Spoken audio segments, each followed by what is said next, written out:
Good to be here. Well, we only have 15 minutes, and I've been talking to Patrick a little bit, and I have so many questions for you, Patrick.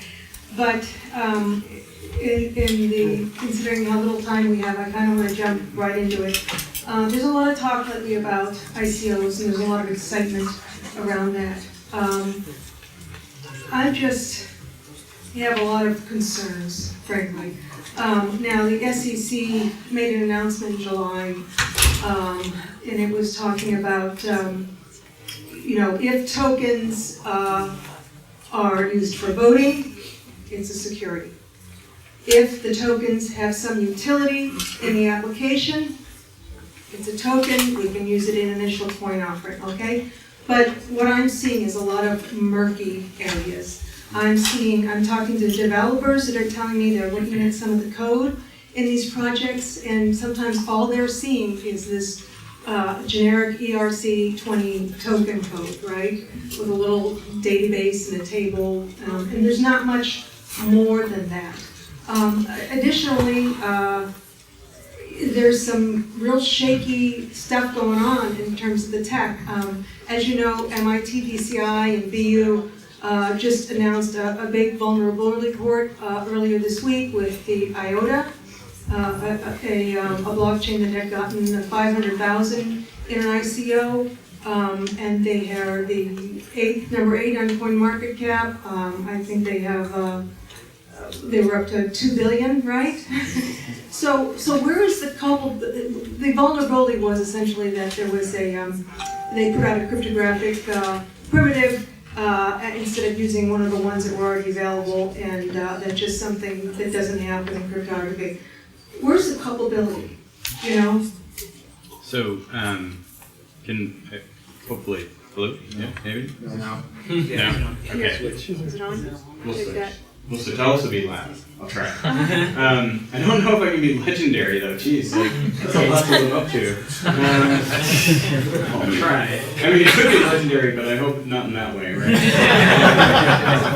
So, yeah. Thank you, Amy, first of all, for chatting with me. I appreciate it. The ICO space. There are a lot of questions baked into that. I'll try and take them as I can. The SEC has in the 21A report that they put out on the DAO has laid out, I think, a pretty fair roadmap for what is and is not acceptable. And they confirmed what a lot of us in the legal circles have kind of thought was going to happen, which is that they were starting to apply what's called Howey test. They would view some tokens as potentially investment contracts. If they were going to be a security, the type of security they would be is an investment contract, not like equity or something else.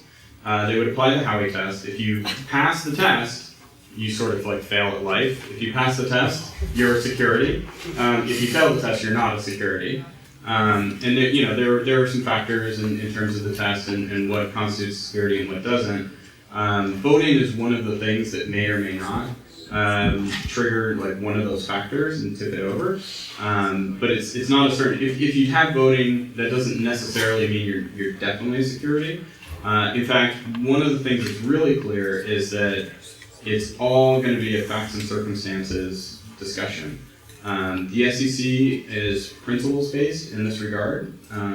That's a good thing from a legal perspective. We like principles based regulation when it comes to new tech because it means everything is going to be equally and evenly applied across all platforms and all technologies. But it also means that there's going to be uncertainty, right? Because it's not a code-based regime. You can't just say, if I check these boxes, then I'm safe, right? You'll never really know. It's all facts and circumstances. You can analyze the test. You can analyze the functionality of your token, what it provides to users, map it against the factors in the Howey test, come out the other side, and have a reasonable opinion that more or less this is not going to be at some point later down the road by the SEC or some state attorney general to be considered a security. You hope, and you can get some pretty good you can get feeling pretty good about that depending on the facts that you have. But it really is about the facts you're creating, the story you're telling, and what the token actually does, what utility it has for people on the network. So, but what about like these projects? They're claiming that the token does have utility, but the projects don't even exist, Patrick. Like they're just like I'm saying, there's no code. Like what happens if they never exist? Where I mean. Yeah, so if the code doesn't exist, does the Lambo exist, right? Is that the question? I think the answer, I mean, for some of them, yeah, right? Okay, so, and I'll wear my Cooley hat, my private practice hat right now, and I'll tell you how we handle this, right? If somebody walks in the door and they say, we want to build a blockchain network and we want to do a token sale to distribute the tokens to everybody, and we're going to use the money to fund development and do all those things, but we wouldn't have the resources to build the network if we didn't sell the token ahead of time, so we're just going to do it this way, right? We're going to spin up a very bare bones, like smart contract on Ethereum, use the ERC20 standard, issue a token, send it to people, they can see it in their wallets, but they can't really use it because the network's not really functional at this point, but we hope that it'll be functional, 9, 12 months from now, after we've raised the funds. So what then? This is your question. Yeah, I mean, what if like so these projects are raising money, you don't even hear from them, and then 3 months later there's a picture of them in some mountains in Argentina on vacation. It's like, hey, we're sorry we haven't gotten back to you, but we've been heads down working. Yeah. Well, so. But where's the culpability for these projects? I mean, there's no oversight, there's nothing. They just kind of take the money and no blog posts, no update. I'm just wondering, when is this all going to catch up to some of these? Well, so on a technically, right, like on a very technical matter, if you want to do that, if you want to do sell the token today and you actually sell the token in a very minimal way, but it doesn't have the full utility that your white paper describes and all of that, even if when the network is fully built out, the token has sufficient utility that it would not be a security, by pre-selling that token before the utility exists, you have potentially exposed yourself to liability as the issuer of security. Oh. That pre-selling can actually reclassify the token as a security, even if it would later have not been a security. That's very So the timing of the sale can have a very significant impact on how you classify the token in the first place. And it's something that if somebody came in the door to us at Cooley, I will tell you right now, if you came in the door and that was your pitch and you wanted us to help you on the legal side with the pre-sale, we would say, thanks but no thanks. We won't represent clients at this point in time who are doing that type of model. We will represent people who have a functional network and want to sell the token into it, and we will represent clients who want to pre-sell using a different vehicle, something that we call the Simple Agreement for Future Tokens, the SAF, which is not a token. It's an investment contract. It's very specifically a security. It is an investment contract. You can only sell it to accredited investors because in that interim period from when you buy that thing that's either the contract that will turn into a token later or the token or whatever it is before the network is built, that during that pendency, very interesting. The type of risk we're talking about is not consumer risk, it's investor risk, it's speculative risk. So let's classify that properly. Let's treat it as investment risk. Let's create a security that we can sell. We'll sell it to accredited investors as a Reg D offering under the securities laws, and we'll categorize it the right way in the first place, and we can manage that risk. So some of these ICOs are trying to be a little bit more careful, right? Like you're okay. 2 minutes left. 2 minutes. Wait, okay, we just started. That's great. We just started. But to your point on culpability, just real quick, and accountability and all of those different things. Here's the thing. So if you're selling a SAFT, if you're selling to accredited investors and things like that, I have to ask you, like, when you get to the accountability stage, if you look at the SAFT agreement, if you look at the white paper, and you look at the team, just like if it was a startup, if I'm an investor and I'm accredited and I invest in a startup, and the next thing I see is 2 months later, they're globe-trotting around or driving their Lambos on the track, I'm going to be like, WTF, right? But if I signed a safe note or a convertible note and I didn't carve out any investor protection for myself, I don't know who out there is going to be crying for me, right? If I am like some super wealthy, ultra high net worth, like or money manager who's got a big fund, and I'm investing in stupid projects, that's sort of on me. By the way, when you're talking about staff, you're talking about Filecoin, which is a client of Cooley, right? Well, that's one of our clients that is using stuff. There are others that now and Filecoin. So they were very careful putting together ICO. By the way, Filecoin brought in earlier this week 205 million in the ICO, Plus some plus pre-sale. a pre-sale of 52 million. That was the highest, right? Yes, so the it's most really, money brought in by, right? And that beat Tezos, which got 232 million, Bancor, 153 million, Status, 108 million, EOS, 185 million. I mean, how much money do these companies need to raise to get a project off the ground? That's another question, but... I will say blockchain engineers are expensive nowadays.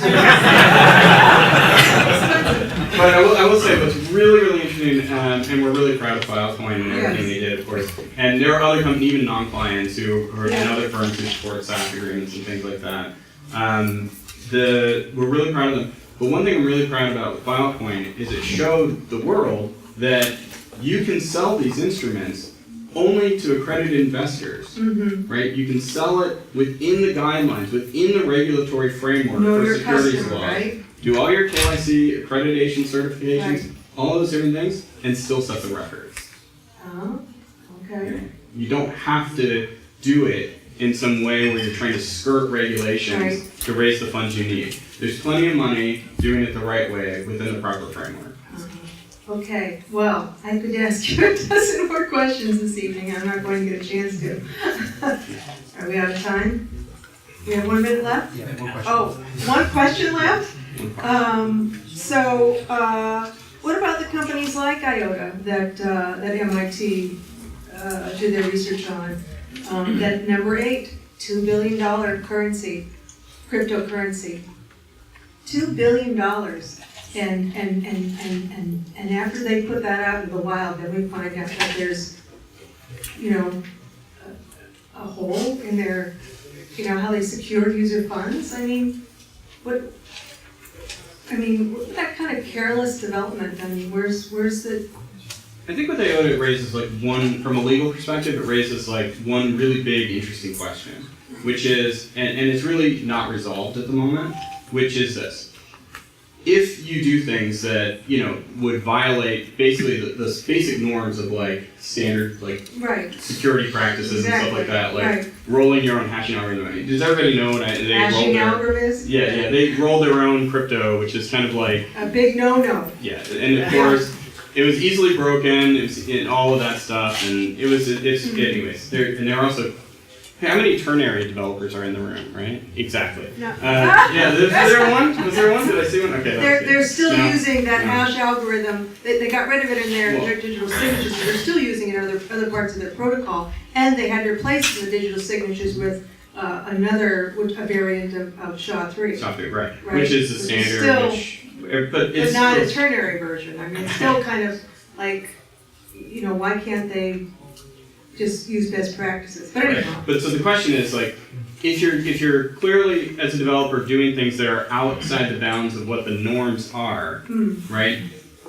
Is there some sort of liability that would attach to developers developing blockchain networks that have value networks, as opposed to the typical standard, basically non-liability if you're developing software in the wild? If I was just developing open source consumer software and I put it up on GitHub and I put an MIT license on it, it's pretty clear that you download it, it's caveat emptor. And if you want some additional safety, you can go to Red Hat and get an enterprise distribution or something like that. The question is, when you create these value networks and you do it in a way that, regardless of what we think of IOTA or anything that's going on there, if it was later found to be way outside of bounds and reckless, do the users, do the holders, the token holders, the people on the network who are relying on it, recourse? Do they have recourse? Do they not have recourse? How would you establish liability? And what are the professional standards, ethics, and norms in this industry right now? And right now, I would say there really aren't any. And I think that before you allow, you sprinkle the lawyers on it, right, to summon the demons, right? I think that there's a moment, and maybe IOTA can be that rallying moment for the developers who are in the industry developing these networks to come together and really think through what should these best practices be? How do we hold each other accountable? How do we create a standard of ethics for how we develop these networks and how we protect our users and consumers. And just in closing, I wanted to bring up a comment that Neha, the director of the MIT DCI, Who's brilliant. Love Neha, who brought up on the blog post which talked about IOTA. She said something about, well, okay, now that we have blockchain technologies, but we've kind of gotten rid of these third-party intermediaries, right? Banks and governments, whatever, we don't need them. All right, well, what are we left with? You know, who's overseeing some of this stuff? You know, and I don't think we know yet. Right. We all are. We all are, right?